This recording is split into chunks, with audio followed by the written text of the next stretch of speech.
Muy bien, Paloma, empezamos entonces. ¿Se ve tu pantalla? Sí, doctora, no se preocupe. Ya se puede visualizar, ¿verdad?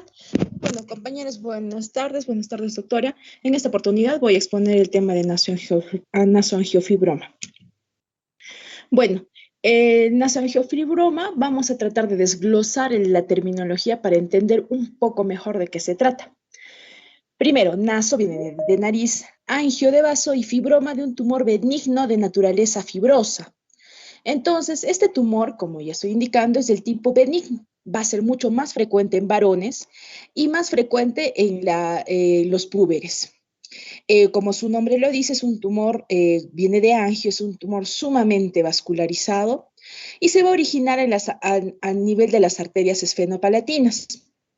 Generalmente es asintomático durante los estadios 1 y 2, pero esta sintomatología va a variar y se va a hacer más evidente mientras el tumor va creciendo, ¿no? Es importante reconocer este tipo de patología. ¿Por qué? Porque presenta una alta morbimortalidad, ya que genera hemorragias constantes y también una obstrucción local. El grado de obstrucción va a depender del tamaño del tumor. Sí, hay que recordar que ese tumor es más frecuente a nivel de la nasofaringe.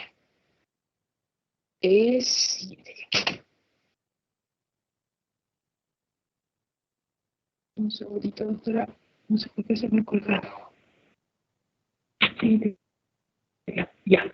La etiopatogenia todavía no es muy clara, no se ha discernido bien por cuál es la causa, pero tenemos una hipótesis que es en la que propone que digamos por qué se presenta en niños púberes, es porque hay un aumento de la testosterona.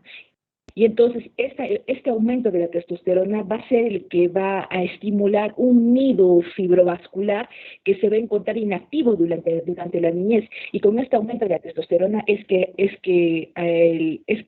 crece, ¿no?, este tumor.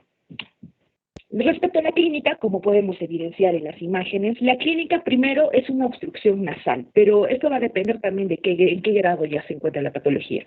Esta obstrucción nasal es frecuentemente unilateral, como vemos en la imagen de la izquierda, vemos que el lado izquierdo del paciente, perdón, en la imagen de la derecha vemos que el lado izquierdo del paciente está más abultada, se evidencia que no es simétrico el rostro del paciente, entonces nos damos cuenta que es una obstrucción unilateral. Al ser un nasoangiofibroma, como su nombre lo decía, está totalmente vascularizado, está muy rico en vasitos. Entonces, esto puede producir una epistaxis, ¿no?, en los pacientes, en estos niños, ¿no?, en estos púberes. Estas epistaxis son recurrentes, ¿no? O sea, todo el tiempo les está sangrando y la nariz y son de difícil manejo. Depende al tamaño de este nasoangiofibroma, es en la cual el paciente, digamos, va a tener ya obstruida la cavidad nasal y es el motivo por el cual el paciente generalmente empieza a respirar por la boca, ya no tiene una respiración normal por la nariz, ¿no? También esta obstrucción nos podría dar la sintomatología de los ronquidos nocturnos de los pacientes. En algunos casos también se ha evidenciado rinorrea anterior y posterior. Esta puede ser acuosa o mucopurulenta, pero ¿por qué rinorrea? Como estamos viendo que es un tumor que genera este efecto de masa y va a cerrar, como podemos observar, la salida, este flujo del contenido mucociliar, de la mucosidad que normalmente, fisiológicamente ocurre a nivel de los senos, va a estar obstruido y van a llegarse a coleccionar y pueden incluso infectarse, ¿no? Pero esta rinorrea anterior o posterior no es muy frecuente. Nos quedamos con la clínica típica de la obstrucción por el efecto masa que esta patología presenta y la epistaxis, ¿no? Siguiente diapositiva. Bueno, en esta imagen he tratado de evidenciar claramente unas 3 diferencias, porque cuando decimos masa, tal vez podemos pensar en un pólipo. Y por cómo distinguimos el nasoangiofibroma de un pólipo. Y podemos ver primero en este esquema de una visualización de las fosas de manera normal, que podemos ver el cornete en medio, el inferior y el vestíbulo acá, y acá el septum. Entonces, podemos esta imagen transpolar a esta, ¿no? Que es como se observa, es una imagen normal. Observamos el septum, el cornete medio, el cornete inferior. Esta es una visión normal. Tenemos que acostumbrarnos a ver esto para descubrir lo patológico. No podemos saber lo patológico si no sabemos lo normal. Bueno, he puesto otra imagen que saca un pólipo. Este es un pólipo que también nos da epistaxis y también puede dar la sintomatología. Pero ¿cómo lo diferenciamos de un nasoangiofibroma? No, en esta imagen vemos la actividad abundante de vasos de esta pequeña masa. Y vemos acá que en el pólipo es medio blanquecino, transparente, mientras que el nasoangiofibroma está congestionado y ya llega a un color ya más oscuro, más granate, ¿no? Por la cantidad de vasos que tiene el mismo. Bueno, evidenciando estas tres diferencias, lo normal, los tipos que no son vascularizados y el nasoangiofibroma, que es altamente vascularizado, vamos a ver un poco más adelante el diagnóstico. Como estaba mencionando, para esta patología, una patología tal vez que se pueda hacer el diagnóstico simplemente con la anamnesis y el examen físico que hemos evidenciado, pero para corroborar dicho diagnóstico va a ser necesario tener otro tipo de exámenes. En este punto vemos una tomografía con contraste, obviamente, pero no es más, la tomografía y la resonancia no son para ver el mismo nasoangiofibroma o llegar a un diagnóstico. Este tipo de exámenes se van a ver específicamente para ver la expansión de dicho tumor, como se observa en esta imagen, la imagen A, que vemos el tumor, la expansión, y para poder clasificarlo y ver qué tipo de procedimientos vamos a llevar con el mismo. Tal vez muchos pensarán, como es un tumor de tipo benigno, es tal vez necesaria una biopsia. Pero como su nombre dice, este es un tumor altamente vascularizado y una biopsia no sería no es efectiva porque vamos a producir mucho sangrado en el paciente y es lo que no queremos. Entonces, en este punto, la biopsia, tal vez para este tipo de tumores, es en la cual se descarta.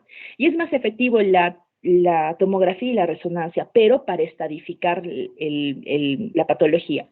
Respecto a la angiografía, que también sería lógico pedirla, ¿no? Como es un nasoangiofibroma, una angiografía, pero esta tampoco no es exclusivamente, también es para diagnóstico, pero más es para el tratamiento. ¿Por qué? Porque en base a la angiografía nos vamos a basar para pedir para la cirugía, porque se van a cauterizar a embolizar los vasos que están nutriendo este nasoangiofibroma para así recién ir al procedimiento quirúrgico. Explicar más adelante. Bueno, de acuerdo a va a existir después del diagnóstico una clasificación, tenemos que clasificar. Tenemos dos tipos de clasificaciones, la de Andrew y la de Chandler. Pero en este punto les voy a explicar más la de Chandler porque tal vez es una clasificación más general y más fácil de usar a la práctica clínica, ¿no? Escribo, el estadio va a ser un tumor que va a estar limitado exclusivamente en la nasofaringe. El estadio 2 es un tumor pero con extensiones a la cavidad nasal y a los senos esfenoidales, o sea, ya se agranda. En el estadio 3, un tumor con extensión uno o más de las siguientes estructuras: un antrum, un seno esmoidal, una fosa pterigomaxilar o infratemporal, orbital o mejilla. Y el estadio 4 es cuando ya hay una extensión intracraneal. Respecto al tratamiento, el tratamiento definitivamente tiene que ser quirúrgico, pero vamos a tener dos opciones. Puede ser endoscópico, pero el tratamiento endoscópico solamente se va a utilizar en el estadio 1 y en el estadio 2. Incluso va a haber casos en la cual en el estadio 2 no va a ser suficiente con un tratamiento endoscópico y se va a mezclar y vamos a tener que recurrir a la cirugía abierta también, ¿no? Y eso se le denomina abordaje mixto. Pero en los casos del estadio 3 y el estadio 4, la cirugía abierta definitivamente es la elección. Hay bastantes técnicas quirúrgicas para el tratamiento de este nasoangiofibroma, pero les voy a mencionar dos a manera general. Primero, la técnica de Ledford 1, en la cual se va a entrar a esa área por medio del maxilar superior, como podemos evidenciar en la imagen. Y también una Degloff un degloving facial más una maxilectomía medial que también se puede utilizar donde entramos a la ventana ósea que podemos ver acá, vemos los puntitos que se van a sacar estos puntos para poder diseccionar el tumor, porque ese tumor es un fibroma, es bastante rígido y duro, entonces y así poder sacar en su totalidad ese tumor. Vamos a ver por qué es bueno, por qué es indispensable que tengamos que llegar a un diagnóstico en los niveles más primarios, como son el nivel 1 y el nivel 2, cuando el tumor no está muy grande. ¿Por qué? Porque si encontramos un paciente en estos niveles, la tasa de recurrencia definitivamente va a ser menor que un paciente que esté en estadio 4 o en estadio 3. Entonces, obviamente, va a tener una mejor calidad de vida, ¿verdad? Bueno, con eso he terminado la exposición, doctora. Voy a proceder a las preguntas. Ya, muy bien. A ver, empieza con tus preguntas y empieza respondiendo Magali Herrera. Adelante con tus preguntas, Paloma.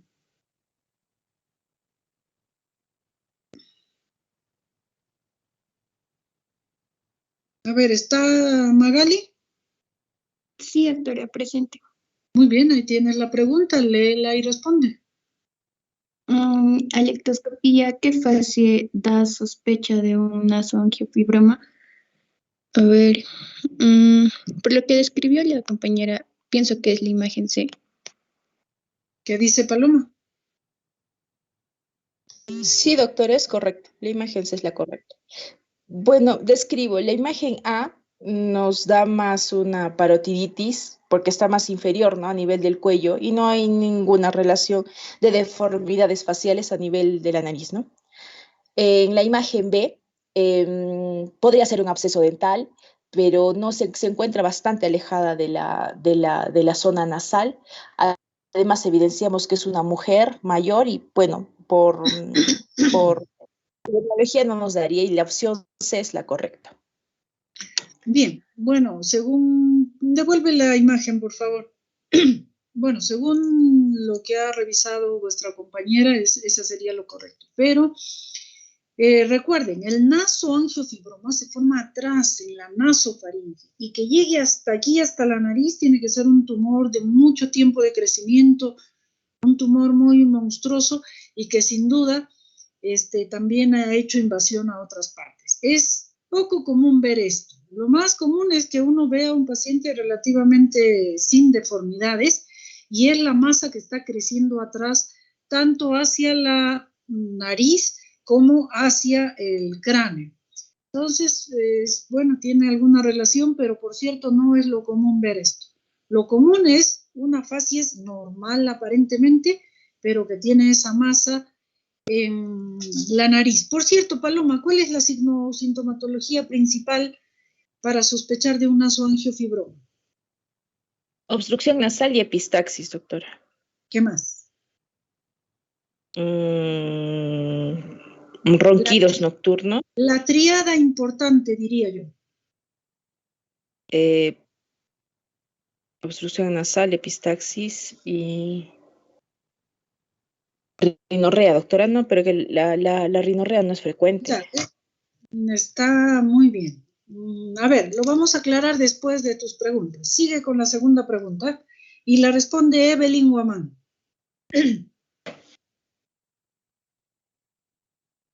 Evelyn.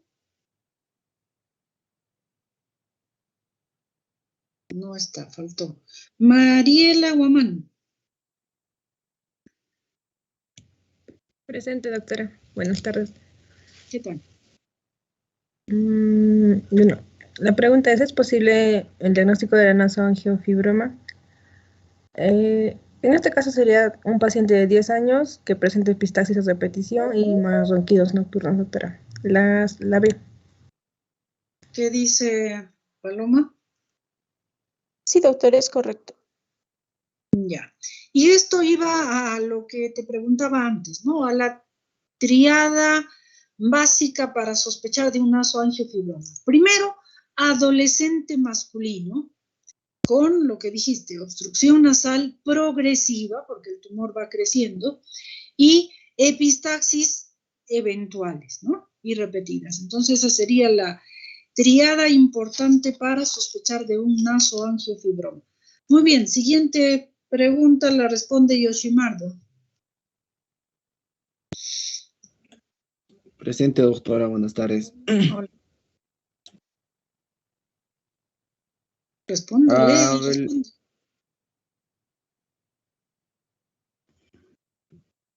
Lee, corazón, lee para que escuchemos todos. Respecto al diagnóstico de un nasoangiofibroma, marque lo incorrecto. A ver, doctora, en esto, lo incorrecto, doctora, sería la biopsia es la primera elección, doctor, porque el examen físico y la anamnesis sí es el primer pilar para el diagnóstico, y para corroborar el diagnóstico se puede pedir una tomografía. ¿Ya? Muy bien, como dijo vuestra compañera, como es un tumor sumamente vascular, entonces es un peligro hacer la biopsia porque podemos desencadenar una epistaxis, ¿no? A menos que estemos preparados para ello o terminar de operar. Entonces, cuando hay una sospecha de un tumor vascular, entonces tener mucho cuidado con hacer la biopsia, aunque en realidad para los tumores, las masas, esa sería la primera elección, ¿no? Salvo en este caso por el contenido vascular. Muy bien, siguiente pregunta responde Judith Mariño. Sí, doctora. Vamos, Judith. Ya es la pregunta 4, ¿no? Doctora, ¿se me escucha? Sí. Ya. A la rinoscopía anterior, ¿qué imagen te indica la presencia de un nasoangiofibroma? Doctora, ¿se me escucha? Sí. Sería la B, doctora. ¿Por qué? Porque hay la presencia de sangre, doctora. Se ve en la rinoscopía anterior, ¿no? La presencia de masa con sangre, doctora. Ya. ¿Qué dice Paloma? El septum está normal. A ver, Paloma, ¿qué dice? ¿Nos quiere aclarar algo más? Como había indicado, no solamente es la presencia de sangre, porque incluso en la imagen A podemos ver que acá hay un poquito de sangre. No es por la presencia de sangre, sino es por el grado de congestión vascular que tiene la masa que podemos observar. Vemos que acá es un pólipo que está sangrando, también tal vez de epistaxis este paciente, pero a diferencia con el nasoangiofibroma, este está altamente vascularizado, como se puede evidenciar en la imagen. Incluso no veo sangrado reciente. Y en la imagen, la alternativa C es, como les estaba indicando, esta es una imagen, una rinoscopía anterior de una persona normal, ¿no? Sin ningún tipo de alteraciones. Ya. Bien, aclarando un poco de esto, justo ya lo estaba reservando para preguntar, pero ya que se dio, miren, importante, desde la localización. ¿Cuál es la localización del nasoangiofibroma, Paloma? Sería más lateral, doctora. No es amedial, a lateral. ¿A lateral de dónde? Por la finalidad de la arteria, doctora, como estaba mostrando en las diapositivas. Por la arteria esfenopalatina, nace al salir la arteria esfenopalatina. Ya. También tengo una pregunta posterior ahí con esa imagen. Ya, bueno, a ver, entonces lo vamos a aclarar después. Siguiente pregunta y la responde Arrons. Aquí está la imagen, doctora. Ya, Arrons, a ver.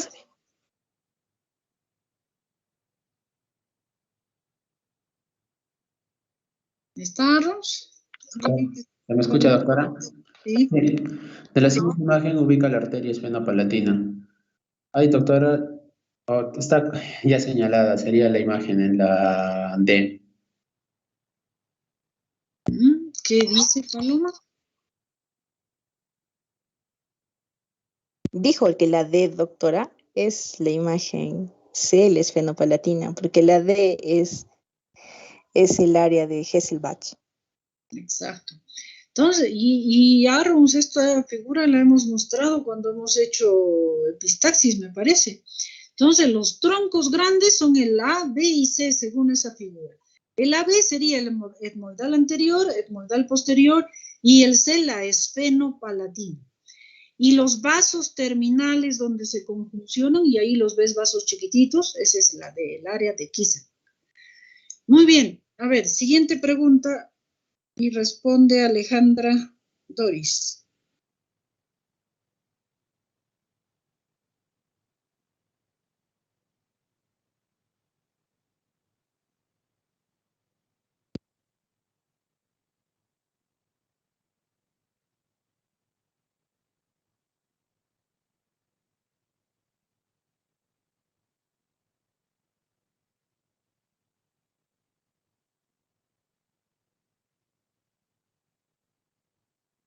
¿Qué dice Paloma? Sí, doctora, estaba mencionando, esta embolización es ideal antes de las intervenciones quirúrgicas porque reduce el riesgo de sangrado, reduce el tiempo hospitalario, etcétera. Ya. Bueno, eso está bien, ¿no? Y bueno, esto de la embolización es reciente, de hace, no sé, 10, 20 años. Porque antes que no había eso, había que operarlos, porque el tratamiento es eminentemente quirúrgico. Y como es un tumor tan sangrante, había que ponerle 6, 8 unidades y por ambos brazos o las 4 extremidades irle transfundiendo sangre, y la cantidad de sangrado era tremenda, por eso el gran temor de operar este tipo de tumores. Pero ahora con la embolización, que se debe hacer 24 horas antes de la operación, pues resulta bastante exsangue, o sea, sin tanto sangrado, y permite una mejor visualización y trabajar con mayor tranquilidad y sobre todo bien, ¿no? Muy bien, siguiente pregunta, la responde Yulisa Franco. Doctora, con respecto a lo que es la etiopatogenia del nasoangiofibroma, ¿es correcto decir que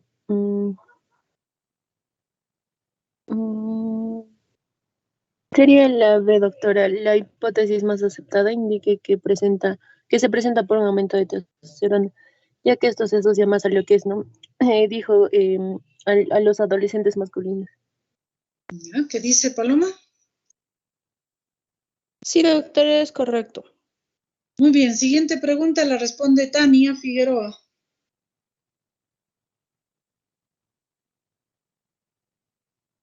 Doctora, ¿se me escucha? Sí. Buenas tardes. Bueno, respecto a la clasificación de Chandler para un nasoangiofibroma es falso. Bueno, vamos a ver acá que ninguna de las anteriores, ya que todas están correctas. ¿Qué dice Paloma?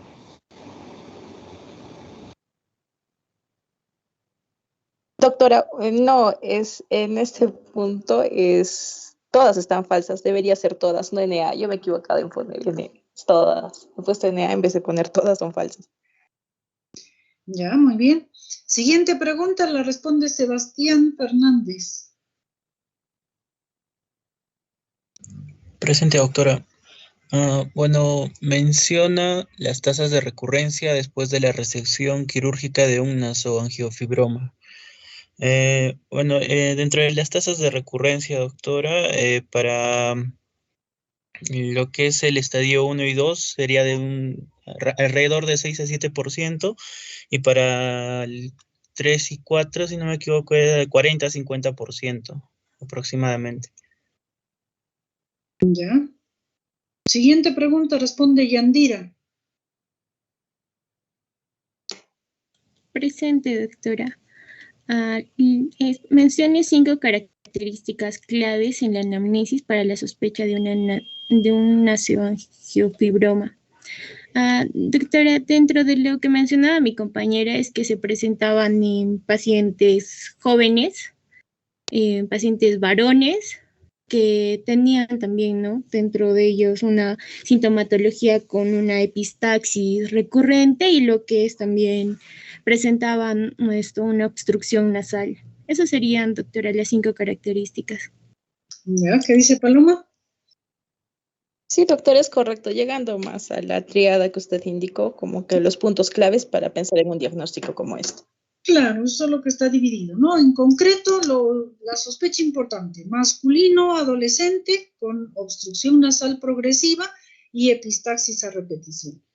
Muy bien, ¿podrías mostrarnos la imagen en la que están la diferencia de pólipo y nasoangiofibroma? Ah, perdón, ya. Retrocede la otra imagen de los vasos. Ahí, doctora, ¿verdad? La otra primero muéstrame esa de los vasos, esta. Y me ayudas con tu puntero, porque ya que no puedo señalarlo. Miren, ahí donde está la arteria esfenopalatina, ¿no es cierto? Vuestra compañera ha mencionado que más o menos ahí es donde nace este tipo de tumor. Y bueno, en esta imagen ya estamos en la nariz, pero el paso, si nos imaginamos un poco más atrás, es la fosa pterigopalatina, y es ahí donde se forma el nasoangiofibroma. Entonces empieza a crecer ocupando la nasofaringe, por eso es un tumor de la nasofaringe. Eso primero, la nasofaringe, miren ustedes allí, está atrás, ¿no es cierto? La parte bien posterior, que ya incluso ocupa, la nasofaringe es la parte superior de la faringe, detrás de la coana.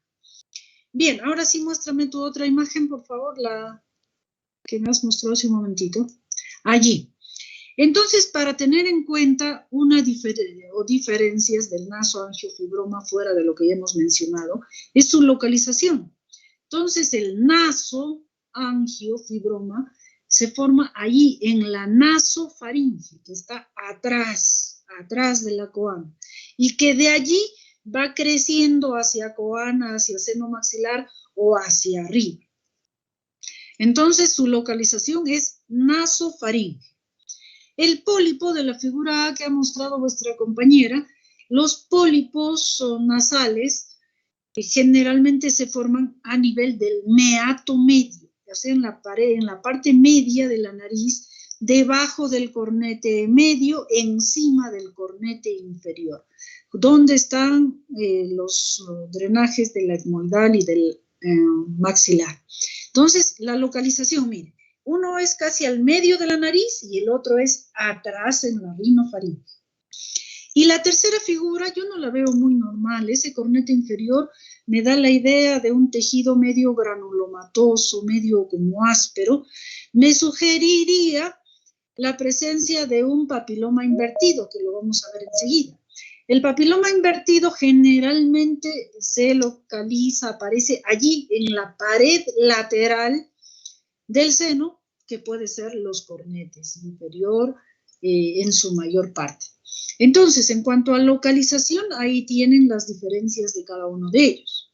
Ahora, en cuanto a la textura, a la consistencia, la figura A, el pólipo es una masita blanquecina, nacarada, muy blandita, que ustedes la tocan y se mueve, porque incluso no es fija, tiene un pedículo, es como un racimo de uvas, tiene ahí su pedículo, entonces ahí está pendulando, que si ustedes tocan el pólipo, se mueve, y es una masita, como digo, blanca, nacarada, medio amarillenta, muy blandita, generalmente no sangra, y a diferencia del nasoangiofibroma, que si ustedes lo tocan, por su consistencia fibromatosa, es dura. Y si la hurgan mucho, podría hasta sangrar, ¿no? Y es dura y está en la parte posterior. La tercera imagen, que como les digo, me parece que fuera un papiloma invertido, también muchas veces da imagen como de pólipo, pero no son esas masitas blandas, sino es más duro y más chiquito. Son como pequeñas masitas adheridas al cornete en este caso. A ver, ¿qué más? Del color, de la consistencia, de la localización, esas serían, yo creo que las principales diferencias entre las patologías que ha mostrado vuestra compañera. Muy bien, a ver, gracias, deja de compartir y a ver si vuestra compañera Zaida ya resolvió su problemita y nos puede compartir.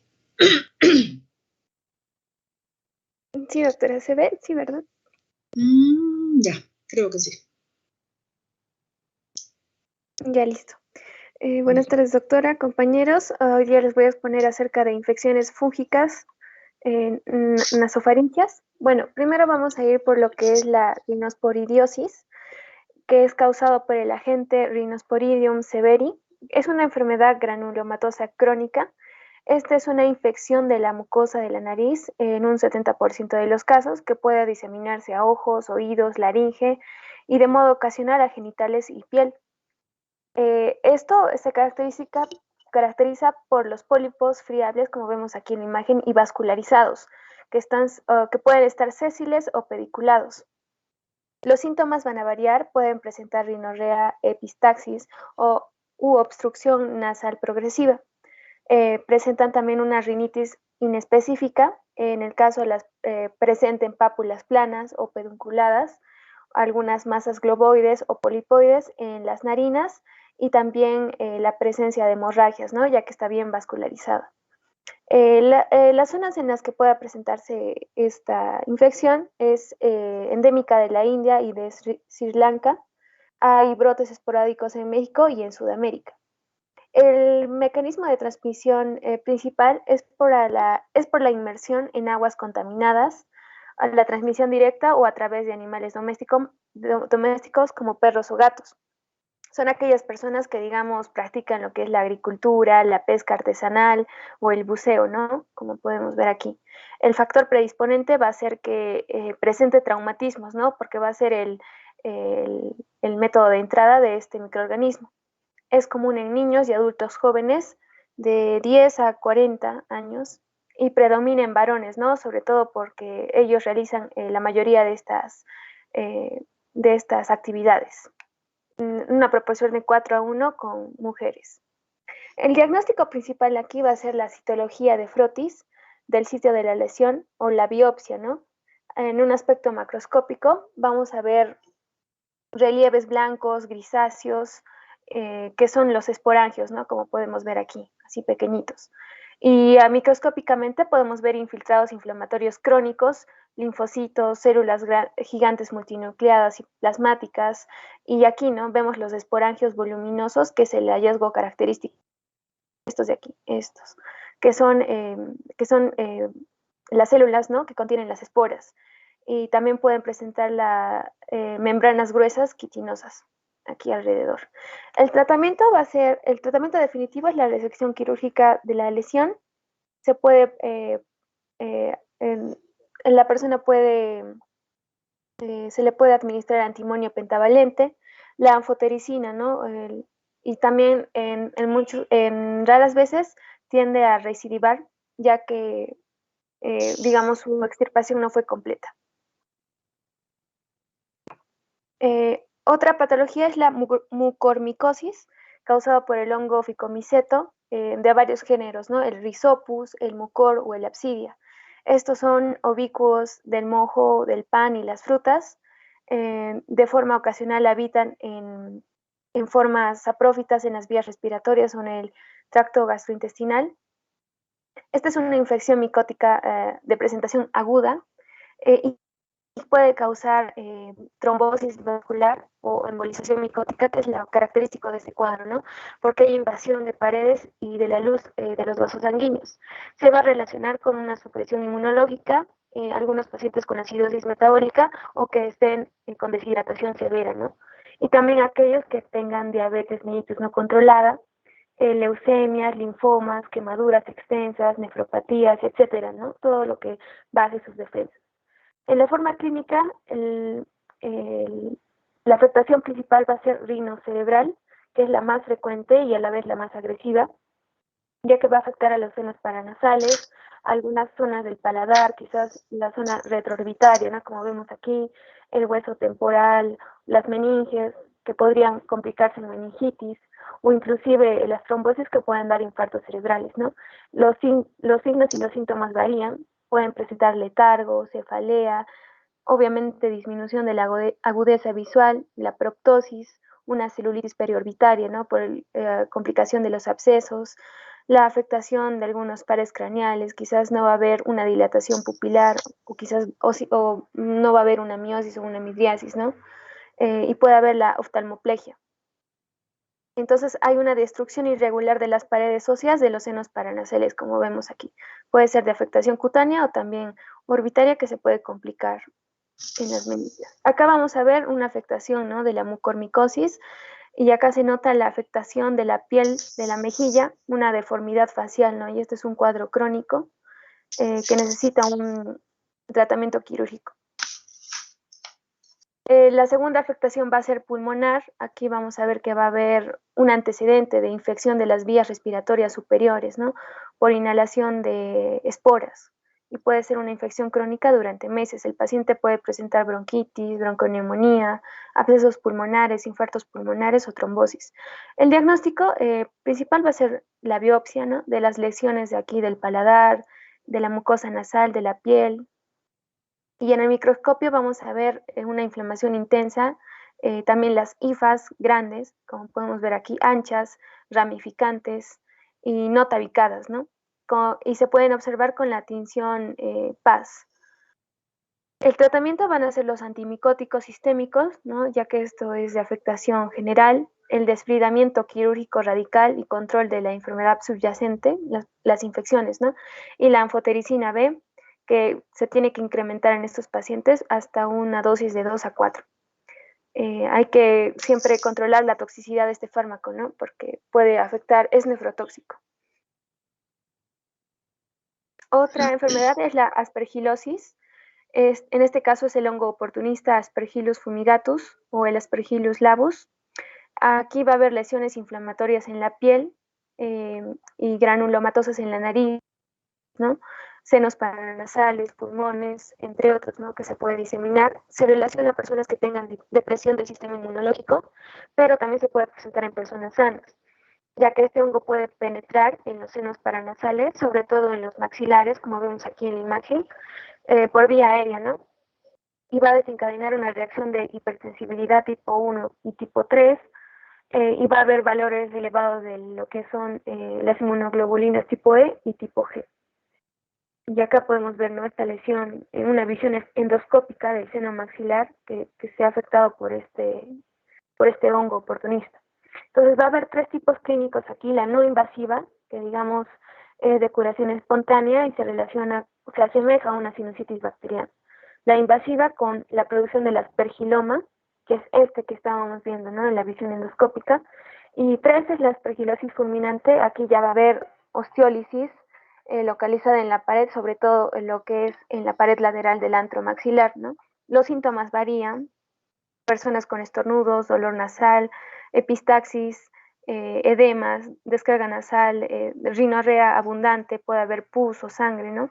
Y el diagnóstico aquí va a ser el cultivo de este hongo en el agar sangre, ¿no?, que crece bien, una prueba ELISA, que también puede ser útil, y la serología, ¿no?, que nos puede dar la presencia de estas inmunoglobulinas y también la aspergilosis alérgicas, ¿no? El tratamiento va a ser la cirugía en el lugar afectado, el desbridamiento y drenaje quirúrgico, los antimicóticos, aunque en estos casos no se ha encontrado que son del todo efectivos, y esos son los más importantes, ¿no? Y acá algunos tratamientos que pueden variar, ¿no?, de acuerdo a lo que es crónico o agudo, en la extirpación de tejidos, la anfotericina, personas que quizás tienen este síntoma, ¿no?, de obstrucción nasal, la ventilación, que les puede ayudar con el oxígeno hiperbárico, y esteroides o corticosteroides por la inflamación, ¿no? Va a variar en cada caso. Otra patología va a ser la candidiasis, causada por una levadura oportunista, en este caso la Candida albicans, que va a ser saprófito de las mucosas del hombre. Y hay factores coadyuvantes, ¿no?, que pueden recurrir, ¿no?, bueno, que aparezcan de forma, o sea, que sean predisponentes, como la prematurez, la desnutrición, los tratamientos prolongados con antibióticos, corticosteroides, o personas inmunodeprimidas, con diabetes o cuadros crónicos, problemas hematológicos o tumorales. Aquí hay formas clínicas como en la mucosa de la nariz, quizás también cutánea, de forma unguial, diseminada, sistémica, septicémica o granulomatosa, ¿no? Que van a variar en cada paciente. Entonces, va a haber una infección de la nariz y de los senos paranasales de forma rara, ¿no? Ya que este no es un cuadro común. Y los síntomas y los signos van a ir desde un edema e hiperemia de la mucosa con obstrucción nasal, rinorrea mucopurulenta y la cefalea. Aquí vamos a ver que hay la técnica de Paz, ¿no? Va a ser el diagnóstico para ver las células que tienen hifas, ¿no? Hifas alargadas, correspondiente al hongo cándida. Y el tratamiento van a ser los antimicóticos, la cirugía endoscópica, ¿no? Si presenta granulomas, y en algunos casos los antibióticos, ¿no? Ya que puedan presentarse en una afectación sistémica. Otra es la coccidiomicosis por el Coccidioides immitis, que puede ser, es una forma, ¿no? Va a tener formas infectantes al ser inhalada de la tierra, o puede ser de modo ocasional, ¿no? Por soluciones de continuidad en la piel. Entonces, hay una forma primaria que puede afectar, ¿no? el sistema respiratorio. Aquí va a haber eritemas nodosos, artralgias, alergias en la piel, lesiones neumónicas, cavitaciones, fibrosis, entre otros, ¿no? Y la diseminada, que es más terrible, ¿no? Hay afectación de las meninges, cerebro, huesos, entre otros. Y también otra forma primaria va a ser el nódulo ulcerado, ¿no? Cuando hay una solución de continuidad, que va a tener pus mucoide de color gris amarillento, va a haber lesiones indoloras, esto es importante, a lo largo de los vasos linfáticos, y pueden tener un aspecto papilomatoso verrucoso, ¿no? Es la forma infectante del coccidioides, de esta forma, ¿no? Que ese es el diagnóstico. También se puede realizar la intradermorreacción. Aquí, como vemos, ¿no? Se puede aplicar la coccidioitina al 1% en el paciente, y si es positivo, el área de induración va a ser mayor a 7 milímetros. En las formas diseminadas, buscamos la reacción de fijación del complemento, y el tratamiento va a ser, ¿no? la anfotericina B en estos pacientes, y varía de forma sintomática. Otra es la histoplasmosis por el Histoplasma capsulatum. Es importante aquí saber que esta va a ser relacionada en personas que trabajan en cavernas, sótanos, granjas, gallineros o palomares, ¿no? Porque van a inhalar las esporas de este hongo. Los síntomas van a variar, mayormente son de inicio repentino, tienen cefalea, escalofríos, fiebre, tos seca, ulceraciones dolorosas en la nariz, ¿no? Como vemos aquí en esta imagen, en la cavidad bucal, en la faringe o en la laringe. Y a la radiografía de tórax vamos a ver los infiltrados diseminados, ¿no? En ambos campos pulmonares, que pueden presentar, ¿no? Lesiones aquí. El diagnóstico va a ser los síntomas, ¿no? La historia clínica es importante saber los antecedentes, y el frotis de las lesiones, de estas lesiones teñidas con las técnicas de Schiff o Grocott, también los cultivos, la intradermorreacción, ¿no? Con histoplasmina al 1% también, que es positiva cuando es mayor a 7 milímetros a las 48 horas, o yendo a la reacción de fijación del complemento, ¿no? El pronóstico es bueno, hay formas graves también, hay que controlarlas, y el tratamiento es la anfotericina con sulfadiacinas. Y por último tenemos la alternaria, ¿no? Que es causada por un microorganismo oportunista, el Deuteromicetos, que es contaminante y no patógeno, y normalmente habita en la tierra con excremento. Aquí el paciente, digamos, va a inhalar estas esporas, va a tener hipersensibilidad y puede desencadenar reacciones alérgicas, ¿no? Como asma, atopías, entre otros. Y si se complica, puede llevar a una osteomielitis del hueso premaxilar o del paladar duro, ¿no? También puede presentar formas granulomatosas, esclerosantes o destructivas en la cavidad nasal o el seno etmoidal. Y acá hay formas primarias de la presentación, ¿no? Como una rinitis alérgica, que la mayoría de los pacientes la presenta así. Y el tratamiento es similar a lo de la aspergilosis, ¿no? La anfotericina B, y el tratamiento quirúrgico si existen granuloma. Eso es todo, doctor. Ya, muy bien. A ver, entonces, tus preguntas. La responde Renzo Aguirre. Está bien, doctora. Bueno, la primera pregunta es, ¿cuál es el hallazgo principal en la infección por rinosporidiosis? Encontramos que A, van a ser pólipos friables y vascularizados, en B, trombosis vascular, C, calcificación, D, eritema multiforme. En este caso la respuesta sería, como mencionaron, en la exposición pólipos, ¿no? Y vascularizados. Zaida, ¿qué dice? Pólipos friables y Sí, es vascularizados. correcto, doctor. Muy bien, Sí, siguiente es correcto. pregunta la responde Lucas Alférez. Presente, doctora, buenas tardes. Hola. La pregunta 2 dice, ¿cuál no es factor predisponente para desarrollar rinosporidiosis? Según las alternativas son A, trabajar en agricultura, pesca artesanal, buceo, la B es tener animales domésticos, perros, gatos, ya serían factores estos dos hasta ahora. La C, haber sufrido de traumatismos, también es un factor predisponente según la exposición. Ser del género masculino. Sí, factor predisponente y tener deshidratación severa. Sería la E sería tener deshidratación severa, sí, esa. ¿Cuál no es un factor predisponente? Muy bien, siguiente pregunta la responde Yarami. Presente, doctora. ¿Cuáles son los agentes principales de la mucormicosis? A, la Rhinosporidium severi, B, Aspergillus fumigatus, C, hongos Phycomycetos, Rhizopus, mucor y Absidia, D, Deuteromicetos e Histoplasma capsulatum, E, Coccidioides immitis. Sería, doctora, la C, hongos Phycomycetos. ¿Qué dice Zaida?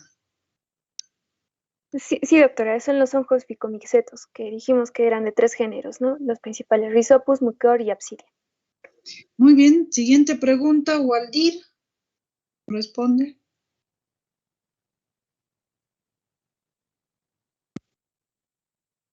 ¿Se me escucha, Waldir, doctora? adelante. Sí. Ya, doctora. ¿Cuál es la fisiopatología de la mucormicosis? Infecciones sistémicas, procesos granulomatoso crónico, edema e hiperemia de la mucosa, inflamación, trombosis vascular, hipersensibilidad a la inhalación de esporas. La fisiopatología de la mucormicosis, doctora, es la de la inflamación y la trombosis vascular, doctora. Ya, muy bien. Siguiente pregunta responde Valia. Presente, doctora. 5. ¿Cuál es la forma más frecuente y agresiva de mucormicosis? A, gastrointestinal, B, rinocerebral, C, cutánea, D, diseminada, E, pulmonar. Sería la B, doctora. Muy bien. Siguiente pregunta la responde Mabel Escobedo. Ya, doctora, buenas tardes. ¿Qué lugar afecta con más frecuencia el hongo oportunista de aspergilosis? A, senos paranasales maxilares. B, senos paranasales frontales. C, oídos. D, órbita. E, cavidad bucal. Sería la A, senos paranasales maxilares.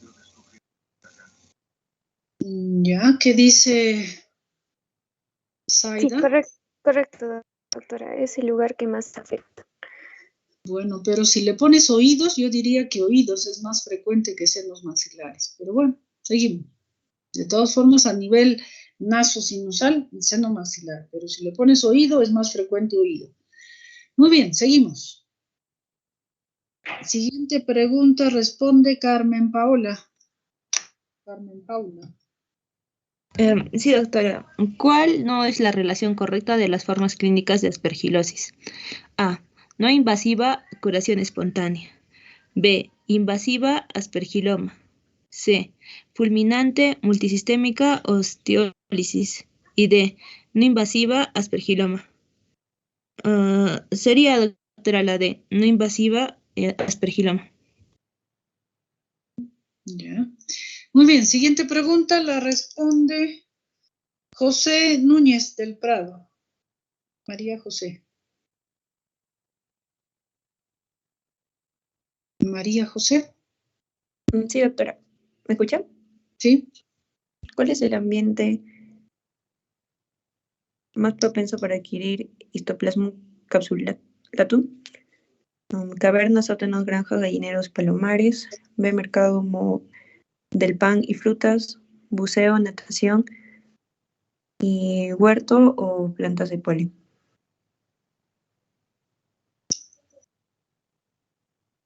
¿Cuál es la respuesta? La doctora, cavernas, sótanos, granjas y gallineros y palomares, principalmente por ave. Ya. Siguiente pregunta la responde Brandon Mendívil. Brandon, ¿está en nuestro grupo o se salió, creo? ¿Qué dice Doris? Sí está, ya, pero ya faltó 3 clases, ¿no? Tengo acá 3 faltas. Brandon, ¿está o no? Una falta más. Germán Peláez, responde a esa pregunta. Hola, buenas tardes, ¿me escucha? Sí. Ya. La pregunta 10 dice, ¿cuáles son las opciones de tratamiento para aspergilosis alternaria? Las alternativas serían, la respuesta sería una cirugía endoscópica nasal, en la cual se hace un desbridamiento del tejido afectado y un drenaje quirúrgico. Obviamente haciendo una cirugía del tejido afectado, luego se administran antimicóticos, entre los cuales se sugiere la anflotericina B, por último oxígeno hiperbárico, doctora. Ya, ¿qué dice Zaida? Sí, doctora, si es que hay una presencia de un aspergiloma, se recurre a la cirugía, ¿no? Que es el tratamiento principal, y también a los antimicóticos, ¿no? Porque puede haber afectación general y se prefiere la anfotericina y el oxígeno hiperbárico si el paciente ha sufrido de obstrucción nasal, ¿no? Y ya está descompensado. Ya. Muy bien, gracias, Zaida. Deja de compartir mientras Noelí pone sus diapositivas. A ver, Zaida, ¿qué sustrato, en qué tipo de pacientes se presenta las micosis nasales, nasosinusales?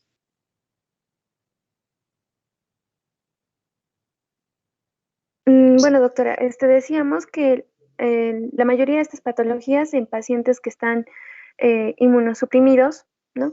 Que tienen, digamos, diabetes mellitus no controladas, procesos inflamatorios crónicos, quemaduras extensas, ¿no? Que son soluciones de continuidad o también tienen traumatismos en la piel, ¿no? Y estos hongos pueden aprovechar ese estado del paciente para diseminarse, ¿no? E infectar. Perfecto.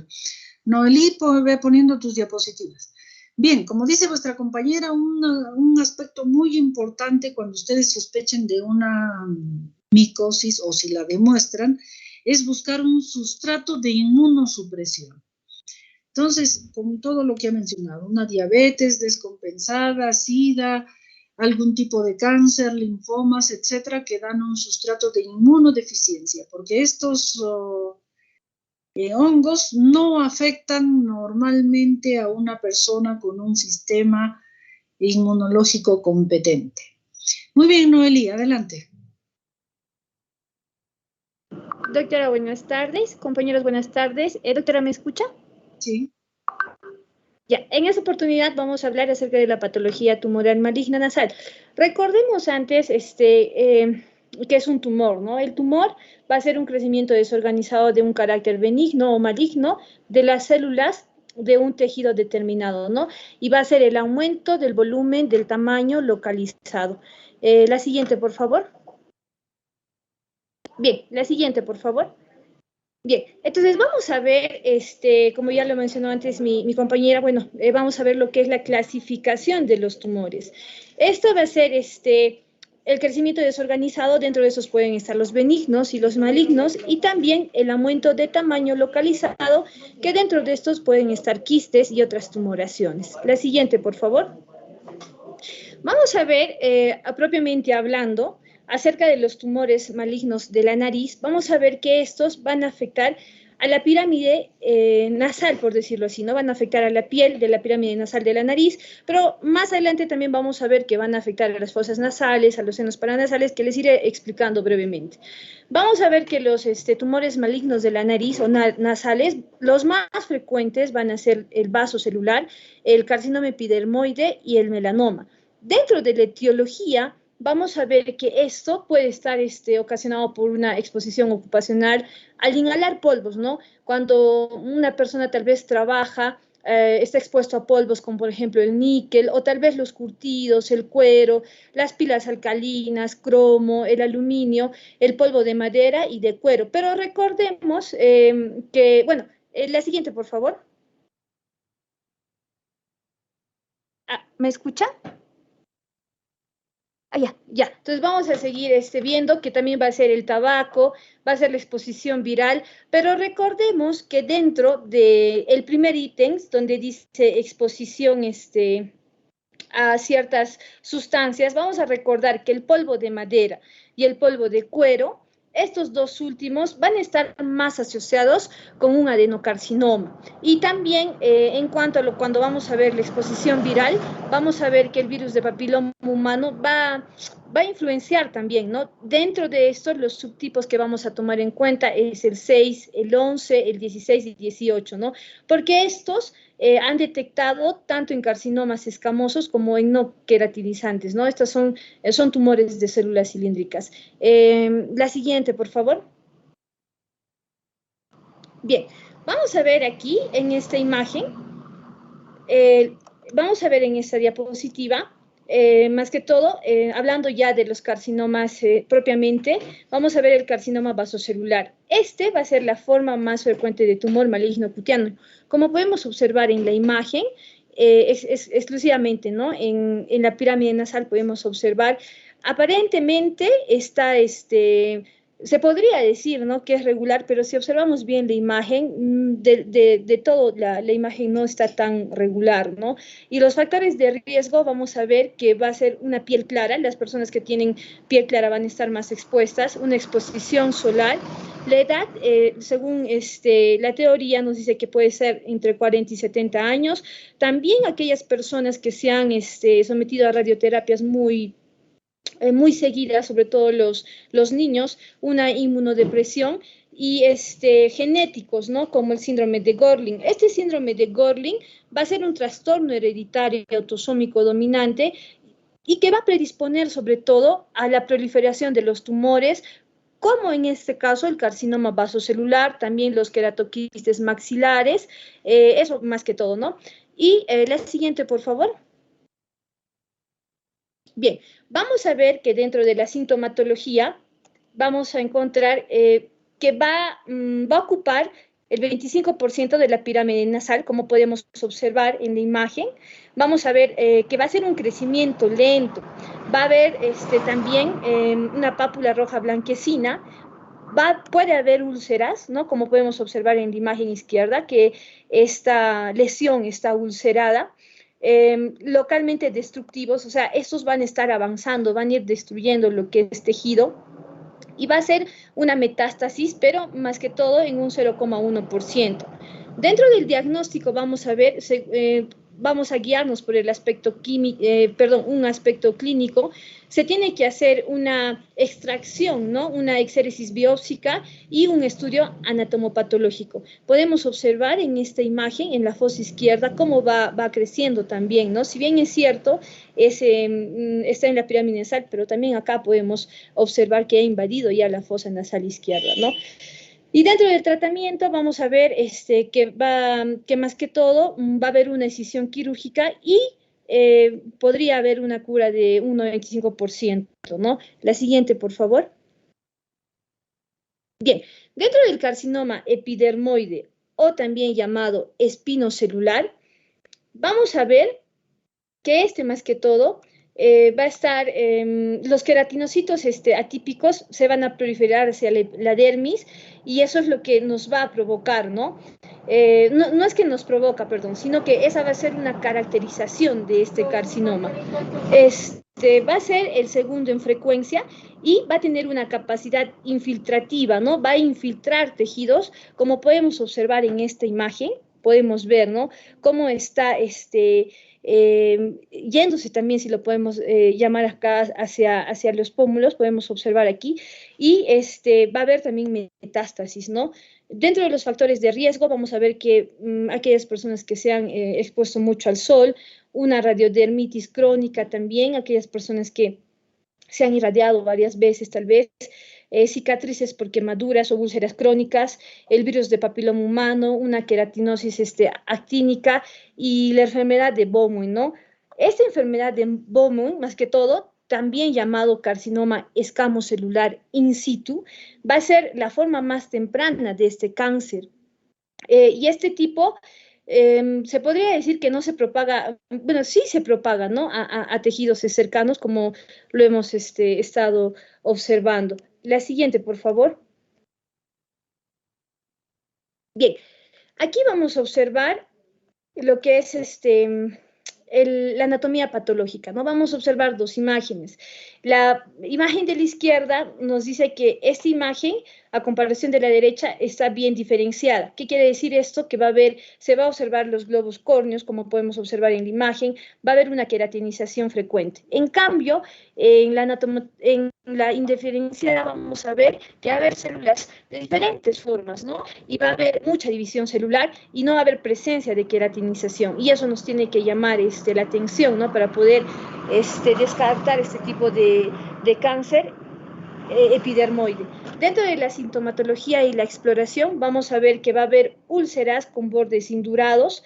En la tomografía se puede hacer también, ¿no? Un estudio de los tejidos, si queremos llamarlos así, más cercanos. Dentro de esto, los huesos, ¿no? O sea, podremos, basándonos propiamente dicho en la pirámide nasal. ¿Por qué? Porque puede haber una sospecha de infiltración. También podríamos hacer lo que es en el maxilar, ¿no? Para poder ver si está habiendo una infiltración. Y la valoración de las cadenas ganglionares también, para ver si se palpan, si no se palpan, si está habiendo presencia de ganglios, ¿no?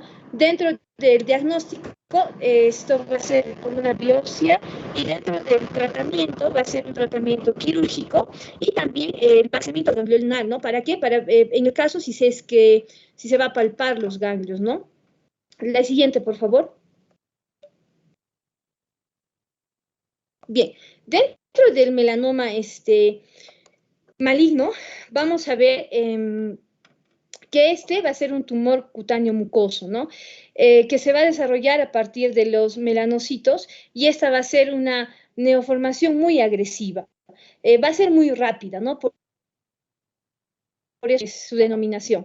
El pico de incidencia, más que todo, va a ser en jóvenes y de edad mediana, ¿no? Y vamos a ver en que su etopatogenia, más que todo, va a ser su exposición solar, personas que han estado expuestas mucho tiempo al sol, tal vez sin tener alguna fotoprotección, lesión benigna, pigmentada, mayor a 5 milímetros, con bordes irregulares y de coloración no uniforme, ¿no? Como podemos observar en esta imagen de la izquierda, ¿no? Vamos a ver, bueno, eso va a ser igual a un nevus displásico. Y recordemos que el nevus son lesiones, ¿no? Cutáneas, benignas, pero no solamente son benignas, sino también son malignas, como en este caso podemos estar observando, ¿no? Vamos a ver un nevus velloso gigante, y también puede haber la presencia de un xeroderma pigmentoso, ¿no? La siguiente, por favor. Bien, en esta imagen vamos a ver la diferenciación, ¿no? De la anatomía patológica. El benigno, acordémonos de las siguientes letras, ¿no? El ABCD. A de simetría. En el benigno va a ser simétrico, en el maligno van a ser asimétricos. Los dos lados no van a tener simetría. Los bordes la B de bordes. En el benigno va a ser bordes regulares y en el maligno va a ser bordes irregulares. En el color, ¿no? Por lo general, en el benigno va a ser un color homogéneo. En el maligno va a ser un color no homogéneo y va a ser de diferentes colores, diferentes tonalidades. En el benigno, la D de diámetro va a ser un tamaño inferior a 6 milímetros, ¿no? En cambio, aquí, en el maligno, como podemos observar en la imagen, el diámetro va a ser mayor a 6 milímetros. Dentro de la evolución, vamos a encontrar que aquí puede ser en el benigno un lunar normal y en el maligno va a haber cambios en cuanto al tamaño, a la forma, al color y nos puede dar otro aspecto, ¿no? La siguiente, por favor. Bien, para el melanoma maligno, la siguiente, por favor. Bien, para el melanoma maligno vamos a ver la clasificación, ¿no? Dentro de la clasificación vamos a tener en cuenta 4 tipos. El nodular, de extensión superficial, el léntigo maligno y el lentiginoso acral. Pero para esto vamos a tener en cuenta lo que es la clasificación de Clark. Y esta clasificación de Clark, más que todo, se va a ubicar, no se va a ubicar, sino va a tratar en sí lo que es la dermis para adelante, ¿no? Entonces vamos a ver aquí, como podemos observar en la imagen, el espesor nos va a dar el pronóstico. Si dentro del espesor, el espesor va a ser menor a 0,75 milímetros, nos va a indicar una supervivencia de 90 a 95%, ¿no? Dentro de la clasificación de Clark, como podemos observar en la imagen derecha, vamos a ver que el nivel 1, como podemos estar observando, bueno, primero vamos a ver, ¿no? La epidermis, la dermis papilar, la unión que debe existir entre la dermis papilar y reticular, la dermis reticular y el tejido subcutáneo. Vamos a ver que el nivel 1 va a ser limitado al epidermis, ¿no? O sea, va a ser un melanoma in situ. El nivel 2 va a invadir ya lo que es la dermis papilar. El nivel 3, como podemos observar aquí, va a empujar esta unión de la dermis papilar con la reticular, ¿no? Como podemos observar aquí. El nivel 4, vemos que ya va avanzando y va a penetrar más la dermis reticular, o sea, va a seguir avanzando. En el nivel 5 vamos a ver que ya invade lo que es la hipodermis, ¿no? Eso es la clasificación de Clark para el melanoma maligno. La siguiente, por favor. Bien, vamos a ver aquí dentro de la sintomatología, vamos a ver, ¿no? Que algunos son asintomáticos. Pero también la literatura nos decía que si va a haber hemorragias muy seguidas, demasiado seguidas, hay que tomar en cuenta porque eso puede ser también un signo de malignidad, ¿no? También hay que palpar el cuello para ver y descartar, ¿no? Si hay metástasis ganglionar. En esta imagen, como podemos observar en la imagen de la izquierda, vamos a ver lo siguiente.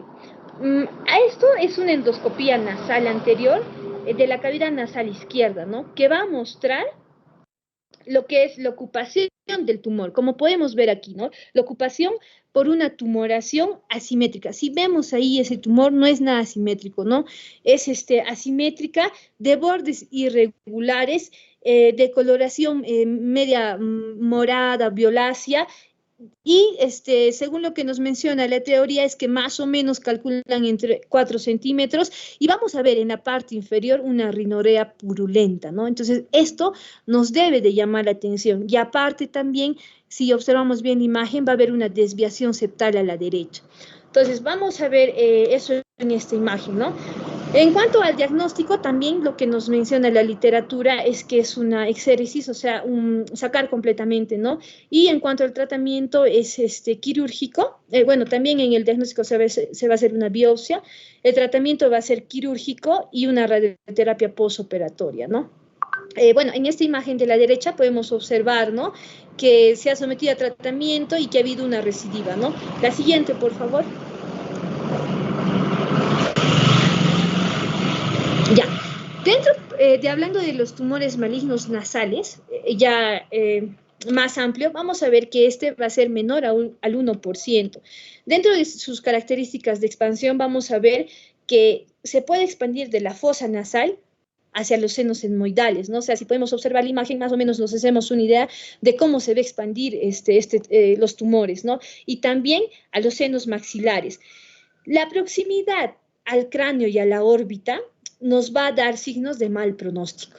Dentro de la lámina cribosa del etmoides, vamos a ver que se puede expandir a la fosa craneal anterior y puede haber también invasión de espacios musculares de la trompa de Eustaquio, ¿no? Vamos a ver también de origen septal, que estos van a ser muy infiltrantes y van a ser muy progresivos. Dentro de los tumores de la parte anterior de las fosas nasales y el vestíbulo, estos van a hacer una metástasis hacia los ganglios paratiroideos superficiales, van a ir más que todo a la parte inferior, ¿no? A los submentonianos, a los submaxilares y de ahí también a las cadenas ganglionales yugulares, ¿no? Vamos a ver también que va a haber tumores de zona posterior de las fosas que drenan a ganglios retrofaringeos, ¿no? En cuanto a la etiología, algunos dicen que pueden ser también por agentes exógenos, por agentes tóxicos, ¿no? Y también por las exposiciones que ya les había nombrado anteriormente. Y vamos a tener en cuenta que estos se van a diseminar por la vía sanguínea hacia los pulmones, hacia el hueso y hacia el hígado. La siguiente, por favor. En este cuadro de aquí, vamos a observar la clasificación, ¿no? La clasificación de los tumores de las fosas nasales propiamente dichas. Estos de aquí se van a clasificar en epiteliales. Dentro de estos van a estar los epidermoides. Dentro de los epidermoides tomemos en cuenta que va a ser más que todo el 85% de los tumores de la fosa nasal. O sea, estos van a ser los que más se presentan, por decirlo así. Los no epidermoides van a ser, dentro de estos, el adenocarcinoma, el carcinoma adenoide quístico, los neuroectodérmicos, que dentro de esto va a estar el melanoma maligno, lo que ya hablamos, los tumores odontogénicos también. Dentro de los mesenquimatosos vamos a ver que van a estar los linforeticulares, los vasculares, los musculares, los órteos cartilaginosos y entre otros, ¿no? Y dentro de los metastásicos pueden estar aquellos que van a afectar al riñón, al pulmón, a la mama, al testículo, a la próstata, ¿no? Entonces vamos a ver eso, ¿no? Pero lo que tenemos que recordar aquí que los que más se presentan son los epiteliales, ¿no? Exclusivamente los epidermoides. La siguiente, por favor.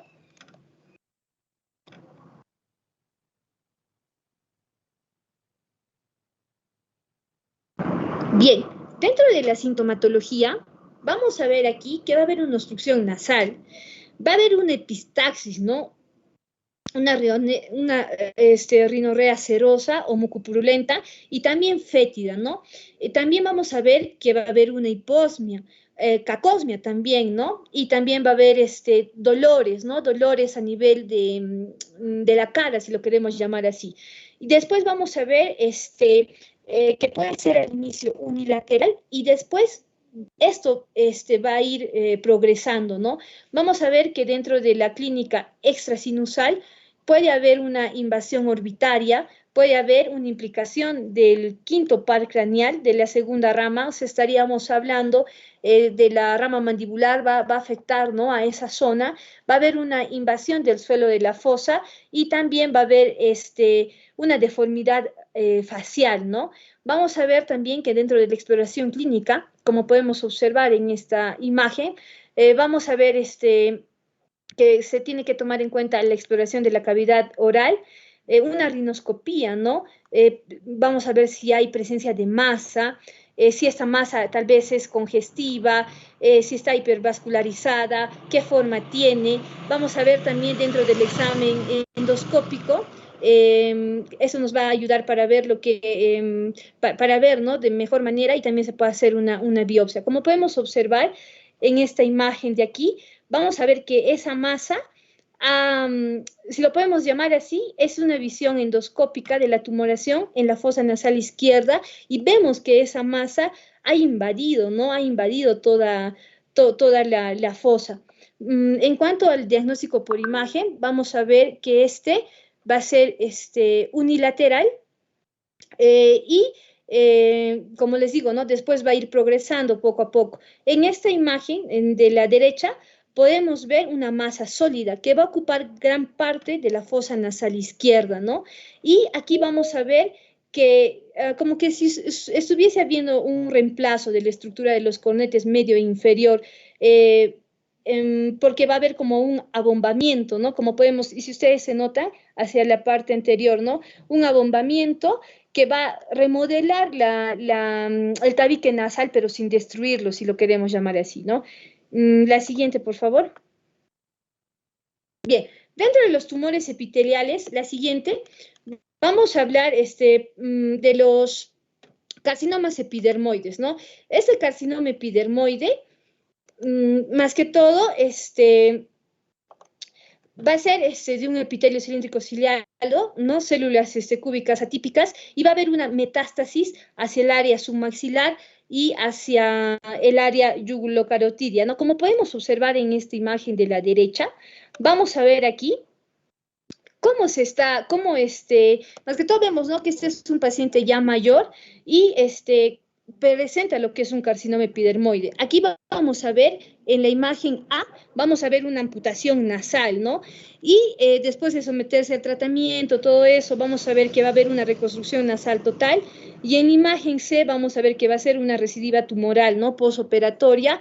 Y podemos ver en la imagen D que si bien es cierto ha habido una reconstrucción, pero ha habido una pérdida, ¿no? De todas maneras del área nasal ahí. En la siguiente, en el adenocarcinoma propiamente, vamos a ver que su origen van a ser dentro de las glándulas secretorias del moco.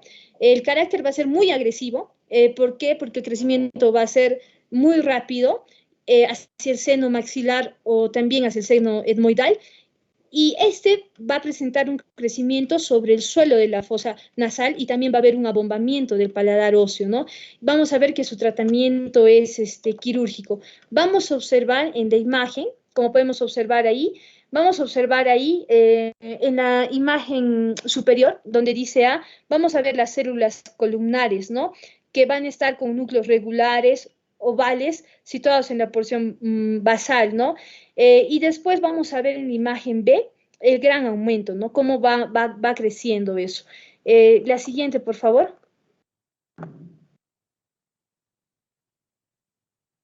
La siguiente, por favor. Doctora, ¿me escucha? Sí, te estamos escuchando. Ya, doctora. Y dentro de los, no, sí, doctora, un ratito. La anterior, Judith, por favor. Ya, bien. Dentro del carcinoma adenoide quístico o cilindroma, vamos a ver, ¿no? Que la malignidad también va a ser atenuada. Vamos a ver aquí que van a proceder de tejido glandular salival de glándulas accesorias, y vamos a ver que estos van a ser más frecuentes en los senos paranasales, en los senos maxilares y en los senos etmoidales más propiamente, ¿no? Y va a haber un patrón de crecimiento de los nervios periféricos y va a producir una metástasis, ¿no? Y una de estas podría ser hacia el pulmón. Y el tratamiento es quirúrgico y radioterapéutico, ¿no? Vamos a ver en la imagen, como podemos observar, vamos a ver ahí, ¿no? La presencia de este adenoma quístico, ¿no? Dentro de los melanomas mucosos malignos, vamos a ver que preferentemente van a estar en la mucosa del tabique o la pared de la fosa nasal, ¿no? Vamos a ver que el 1% de todos los melanomas malignos, ¿no? Este es el 1%. Vamos a ver que dentro del diagnóstico se va a utilizar lo que es la inmunohistoquímica, y vamos a ver la presencia de adenopatías en un 10 a 20%, y el curso letal más rápido que se puede dar en semanas a meses. En esta imagen podemos observar, ¿no? Una endoscopía nasal también anterior de la cavidad nasal izquierda, que va a mostrar la ocupación de una gran tumoración, ¿no? Y también se va a ver pues lo que es una rinorea purulenta. La siguiente, por favor.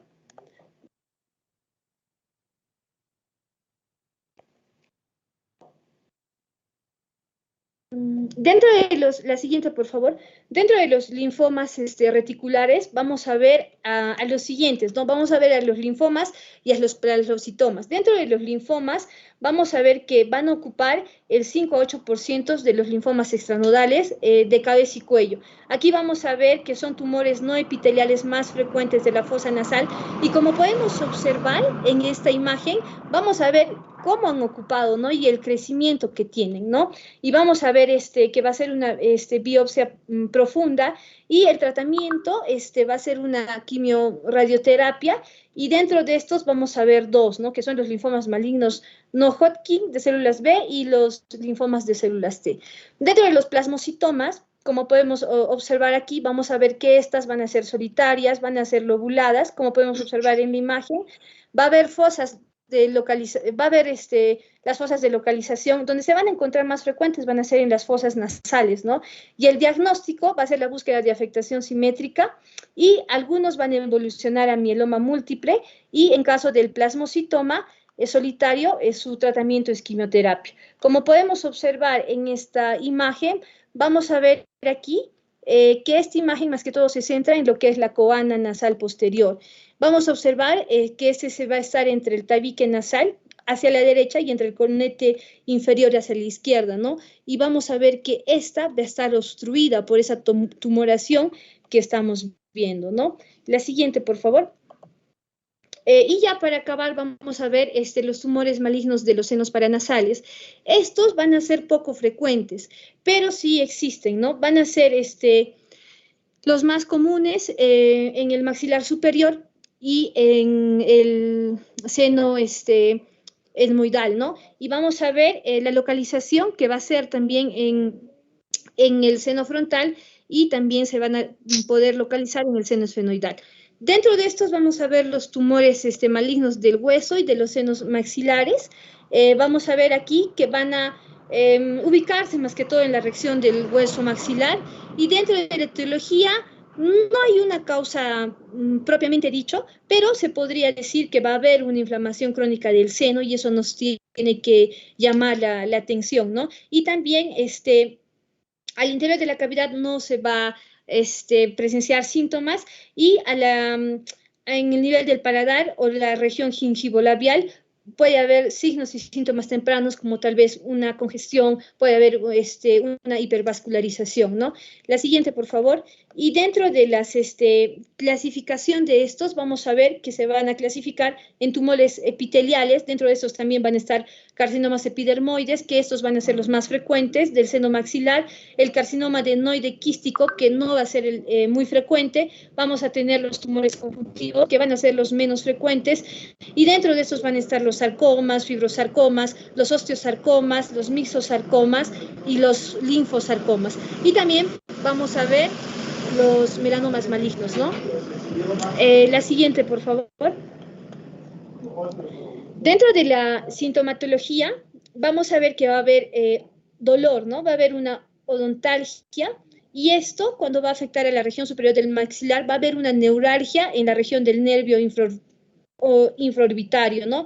Y también vamos a ver que va a haber una infiltración en el nervio y esto nos puede ocasionar lo que es una pérdida de sensibilidad, si lo queremos llamar así, ¿no? A nivel de esa zona. Y también vamos a ver que va a haber lo que es una sinusitis maxilar asociada, va a haber la presencia de exoltasmos justamente por la presencia de ese tumor y va a haber también un abombamiento de la pared externa del seno, va a haber también su consistencia va a ser dura y pétrea y va a haber también presencia de epistaxis, ¿no? La siguiente, por favor.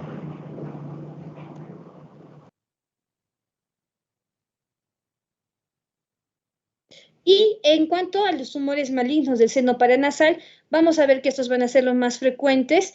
Dentro de estos van a estar los adenocarcinomas y su etiología se va a relacionar a lo que es una edad media, mayormente más frecuente predisposición en los varones y aquellas personas que han trabajado o han estado expuestos a sustancias como polvo de madera, ¿no? Y dentro de la sintomatología vamos a tener dolor, tenemos que explorar para ver si va a haber un abombamiento de la región nasal. Vamos a ver la palpación también, que básicamente se va a palpar una masa dura ¿Cómo podemos observar en esta imagen, ¿no? Donde está señalando la flechita? El diagnóstico se va a hacer a través de una resonancia magnética o una tomografía y el tratamiento va a ser quirúrgico más radioterapia. La siguiente, por favor. Y dentro de la... bueno, esas ya son las preguntas, doctora. Eso sería todo. Ya, listo, bien. Muy bien, gracias. Deja de compartir tu pantalla. Y vamos a ampliar un poco más sobre lo que son los tumores. Ya, a ver aquí, Muy bien, entonces vuestra compañera ha hablado ampliamente de los tumores malignos. Se ve... ¿Dónde estamos? No se ve, doctora. Ya, a ver, voy a poner a compartirlo nuevamente.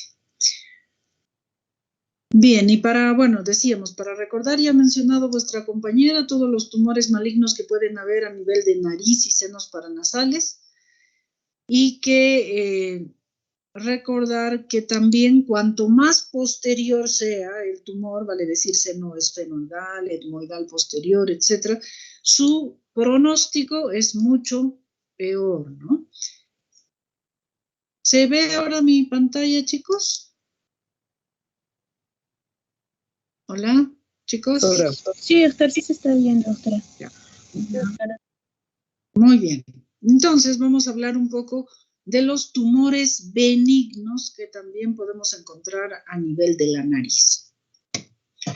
Entonces, como ya hizo la clasificación vuestra compañera, pueden ser de distinta estirpe, dependiendo del origen del tumor y dar diferentes dolencias, ¿no? Bien, entonces, los tumores benignos, como su nombre dice, es una masa de estirpe benigna, no tiene células indiferenciadas, sino por el contrario, bastante diferenciadas, pero que incrementan en el tamaño. Ya lo ha dicho también que pueden ser de origen óseo, cartilaginoso, dependiendo de tejido vascular, de tejido epitelial, y según ello van a dar las diferentes tipos de tumor. Ha mencionado también la signosintomatología. Es bastante parecida por el efecto de masa y por el grado de crecimiento que pueda tener el tumor y dependiendo también de su localización. Entonces, ante la sospecha, ¿cómo vamos a hacer el diagnóstico? Principalmente por la exploración física que macroscópicamente ya nos puede sugerir incluso el tipo de tumor. Como hablábamos hace un momentito, el pólipo es blandito, es muy suave, móvil, y otro tipo de tumores como el nasoangiofibroma son duros y sumamente vascularizados. Entonces lo vamos a identificar, puede ser en nuestra rinoscopía anterior. Si es que es muy profundo, va a ser más útil la rinoscopía posterior, como en el nasoangiofibroma, como ha mostrado vuestra compañera, y mucho más, sofisticado, se ve mucho mejor, más nítido, pues la endoscopía nasal, en la que vamos a ver magnificado y podemos entrar a la profundidad de la nariz a ver las diferentes características de esa masa que está obstruyendo la nariz. Entonces, y de ver las diferentes características, ¿no? Dependiendo del lugar donde está, como hablábamos hace un momentito, la extensión también va a dar manifestaciones. El nasoangiofibroma nace en la nasofaringe y va entrando a nariz y va extendiéndose a seno maxilar arriba. Y es más difícil o tendría que crecer mucho más para ver la imagen que nos mostró vuestra compañera para que entre al ojo y más aún a la parte de la pirámide nasal.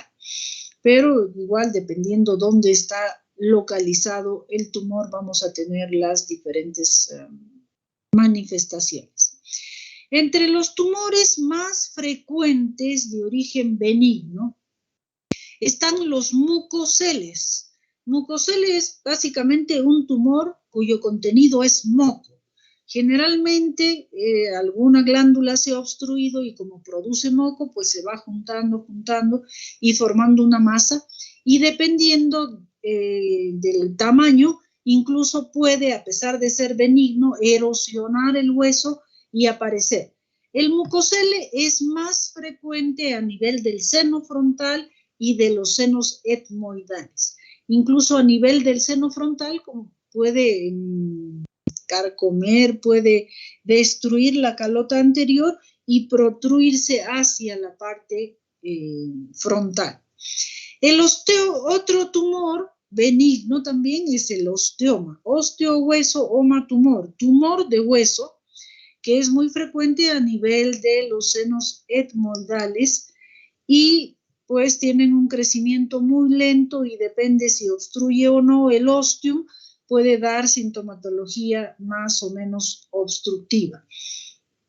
Bien, y lo vamos a diagnosticar con las imágenes principalmente para ver su localización, sus características y la extensión del tumor. Bueno, haciendo un cuadrito que ya lo ha mencionado vuestra compañera, ¿no? Dependiendo de qué tejido deriva, va a dar los diferentes tumores que podemos encontrar. Si viene del tejido ectodérmico, podemos tener gliomas, encefaloceles, neurofibromas, meningiomas, cordomas, schwannomas, etcétera, entre los tejidos benignos, aunque alguno de ellos pudiera tener comportamiento maligno. Como el nasoangiofibroma que ha descrito vuestra compañera, es un tumor benigno de etiología, de histología, de citología benigna, pero su crecimiento es el comportamiento maligno invasivo que pueda tener, ¿no? Entonces, igual, dependiendo de lo que derive del tipo de tejido, pueden dar tumoraciones benignas o tumoraciones malignas. Entre las tumoraciones benignas, acabamos de ver el mucosele, los quistes, los papilomas y el papiloma invertido, que es una tumoración que se considera premaligna, y también los pólipos que hemos visto hace un momentito. A ver, ¿qué más? Todos los mismos detallados. El glioma, por ejemplo, que viene del tejido glial, generalmente aparece desde muy niños y puede salir hasta el exterior, como ven ahí en la figura. Entonces, el diagnóstico básicamente va a ser imagenológico y por biopsia, ¿no? Y hay que hacer diagnósticos diferenciales con los otros tipos de tumores. Los encefaloceles son considerados a veces tumores o pseudotumores porque son protrusiones, son herniaciones del tejido cerebral que van hacia la nariz. Entonces, al haber una ruptura del piso de la fosa craneal anterior, pueden descender hacia la nariz y dar una idea de tumoración, ¿no? Aunque serían pues más herniaciones, pero que dan efecto de masa.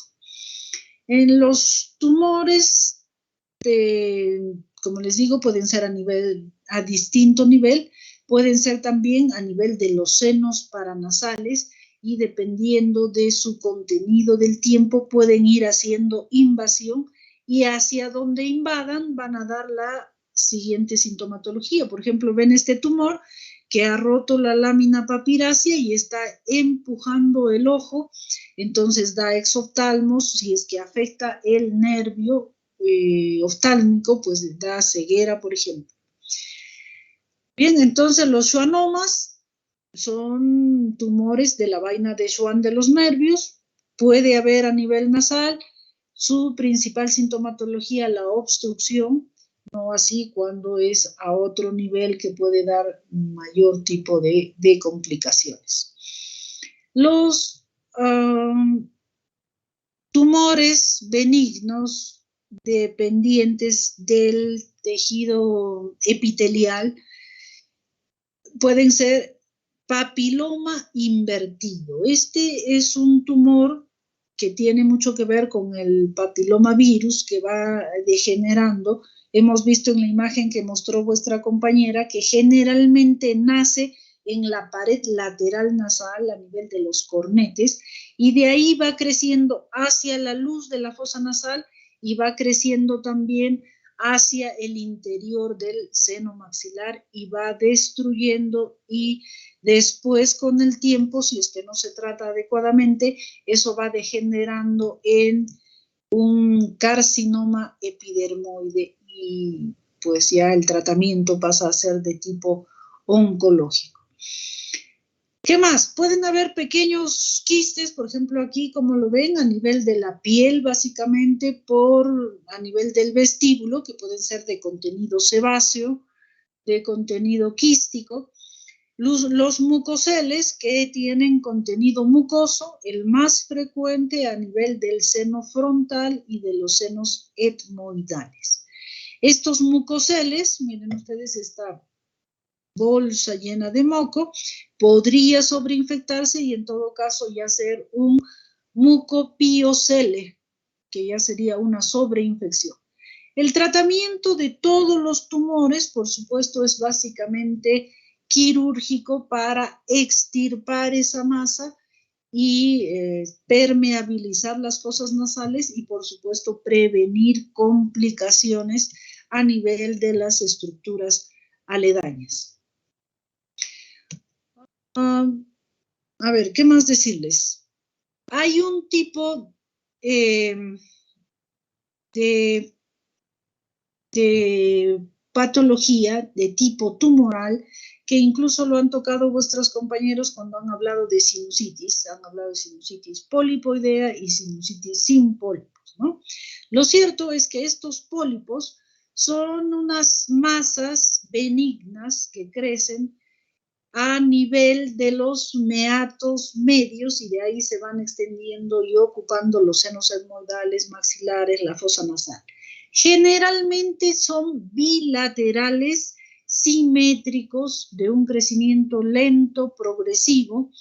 Existen varias teorías para su aparición, pero en realidad no están bien demostradas de cuál es el origen de estos pólipos. Sin embargo, se conoce que tienen cierta tendencia de origen familiar, que si hay en las familias enteras se va transmitiendo que tienen tendencia a producir los pólipos. Estos pólipos son, como hemos descrito hace un momento, tumores netamente benignos. No tienden estos tumores a la malignización, pero tienen un comportamiento, se le puede llamar recidivante, son muy recidivantes. Y, por cierto, también hay que conocer la evolución de cada una de las enfermedades, en este caso del pólipo, porque es común que al paciente se le diagnostique los pólipos, se le plantea el tratamiento quirúrgico, se opera, y después de algunos años reaparece el pólipo. Entonces el paciente lo que piensa es, no, ese médico me ha operado mal, en ese hospital operan mal, etc. Y eso también es importante explicarle a los pacientes que lamentablemente el comportamiento de la poliposis nasal es recidivante. Entonces, en cuanto al tratamiento de los pólipos, ayudan los corticoides tópicos, incluso los corticoides sistémicos, por supuesto cuando se usa a nivel sistémico de muy corta duración para prevenir las probables complicaciones. Pero el tratamiento sistémico es solamente para controlar un poco, disminuir el proceso edematoso, permeabilizar parcialmente la fosa nasal, pero el tratamiento eminentemente es quirúrgico. Hay que permeabilizar esa fosa nasal y la forma de hacerlo es extirpando esa tumoración. Y esta tumoración polipoidea, como les digo, lamentablemente tiende a la recidiva. Después de algunos años vuelve a crecer. En la poliposis, cuanto más pronto aparezca, o sea, cuanto el paciente más joven presente los pólipos, su recidiva suele ser mucho más frecuente. Por decir, operamos a una persona de unos 20, 30 años y puede reaparecer sus pólipos a los 3, 4 años. En cambio, si diagnosticamos un pólipo a una persona de 40, 50 años, su recidiva va a ser mucho más tardía. Bien, y también hay complicaciones, o mejor dicho, otras patologías que pueden añadirse, como por ejemplo aquí la triada de Samper o la triada de Vidal, en la que se asocia poliposis nasal con alergia a los AINEX, entre ellos al ácido acetilsalicílico, y también tienen asma. Entonces, los pacientes portadores de poliposis nasal que tienen esta triada de Vidal o de Samper, en esta asociación su pronóstico, por ejemplo, es también un poco peor porque hay mayor tendencia a la recidiva de los pólipos y a la mayor rapidez de crecimiento de estos pólipos. E incluso como tienen afección pulmonar en cuanto a asma bronquial, también les resulta más difícil su recuperación. Dentro de los pólipos existe un tipo de pólipo que se llama el pólipo de Killian o el pólipo antrocoanal. La diferencia de este pólipo con la enfermedad polipoidea que hemos descrito hace unos minutos es que este pólipo es unilateral, a diferencia de la poliposis nasal que es bilateral.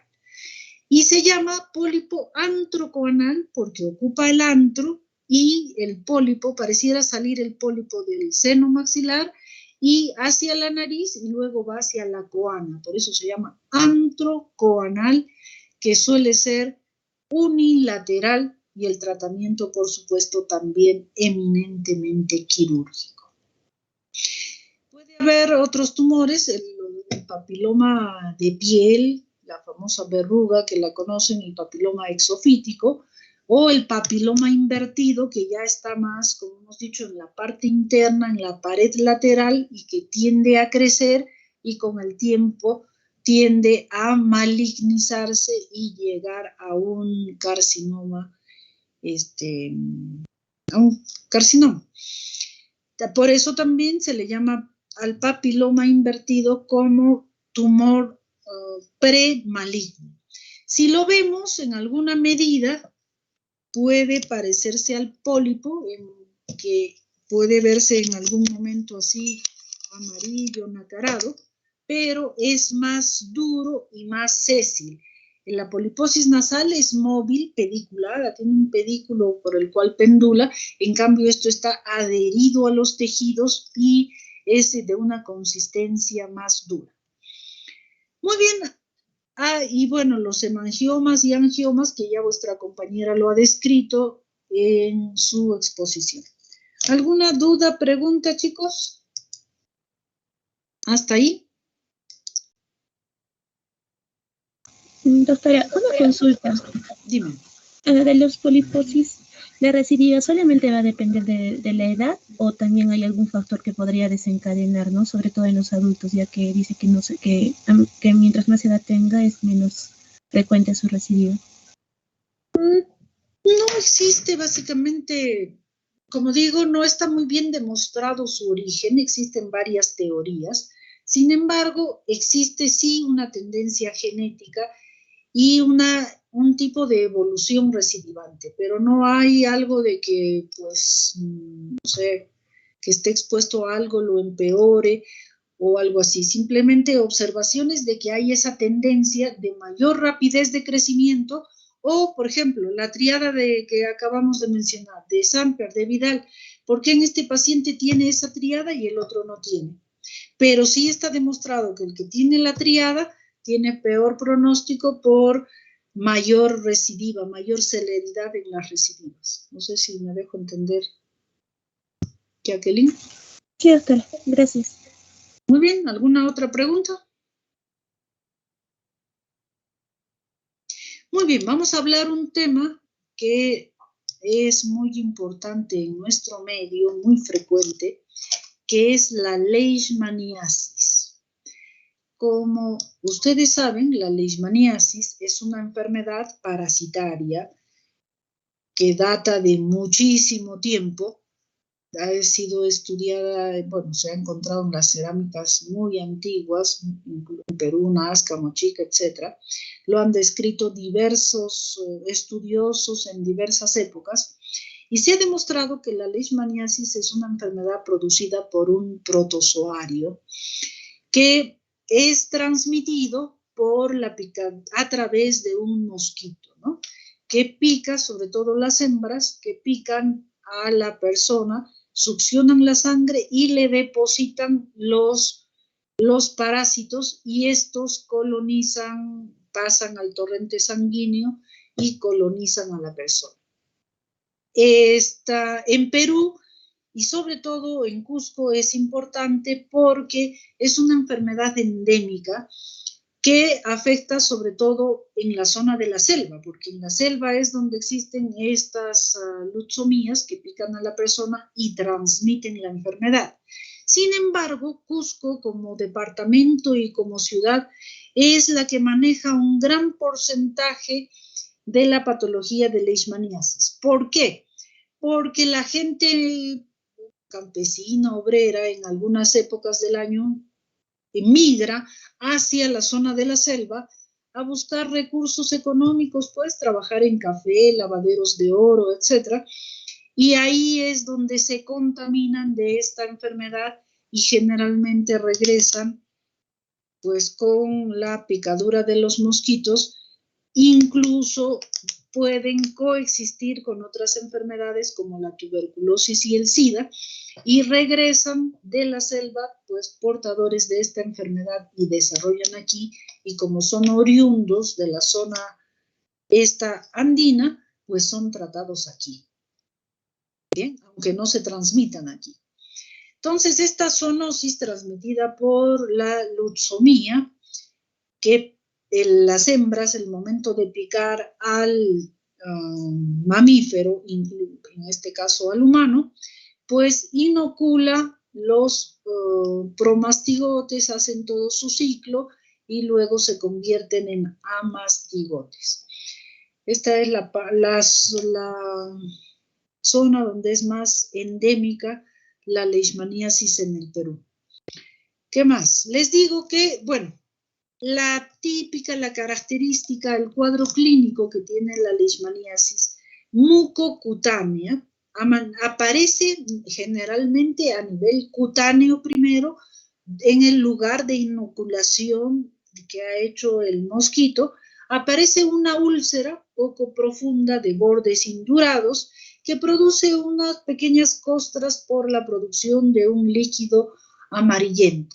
Generalmente son indoloras, redondeadas, de bordes granulomatosos, por eso es que se considera esta una enfermedad granulomatosa. Miren, la úlcera de bordes bien definidos, generalmente sobreelevados, con esa costra amarilla.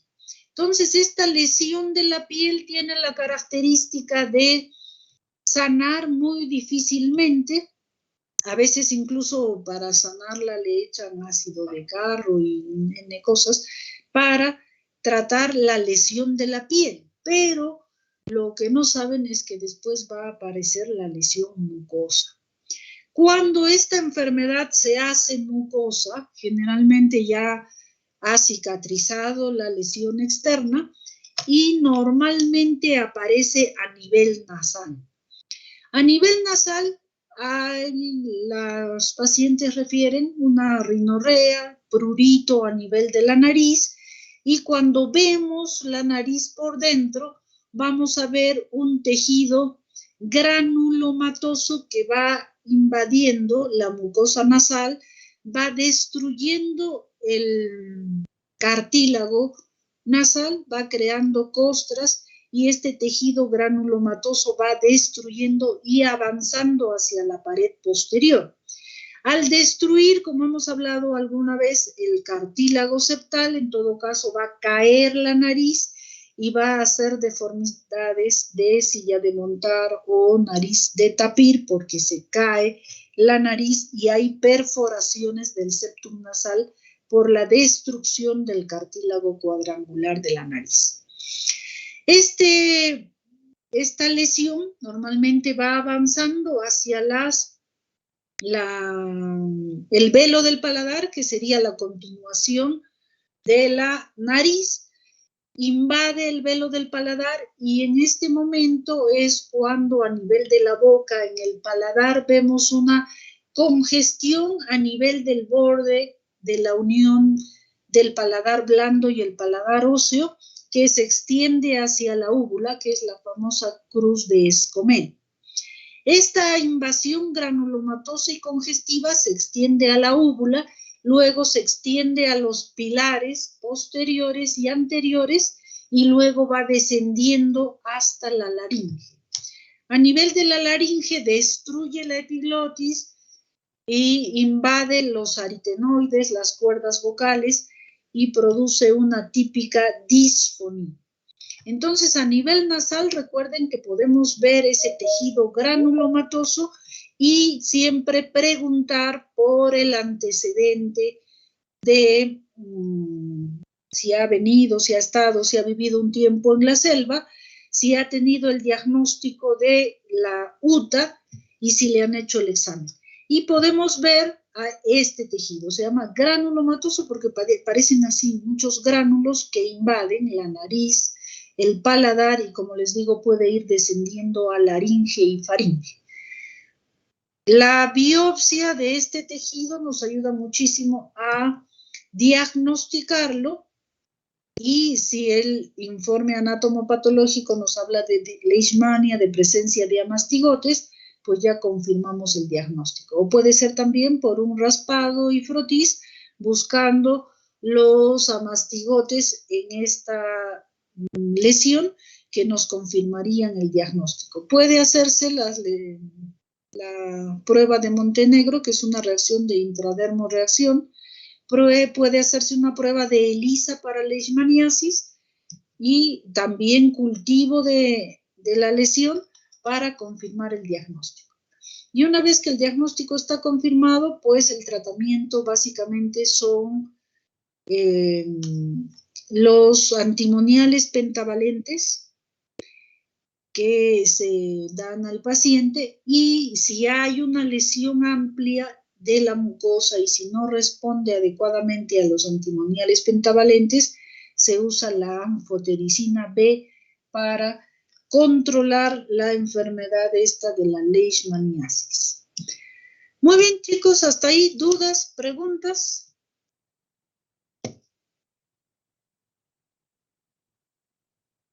No hay dudas, no hay preguntas. Doctora, soy Brandon Mendívil, disculpe que la incomode. Doctora, ¿sabe qué? Me comentaron que me llamó y dijo que tengo 4 inasistencias, cosa que no es cierta porque es la primera vez que me llamó y no pude contestarle a tiempo. No sé, doctora, si me podría considerar o tomarme orales la siguiente semana o algo así en las siguientes clases.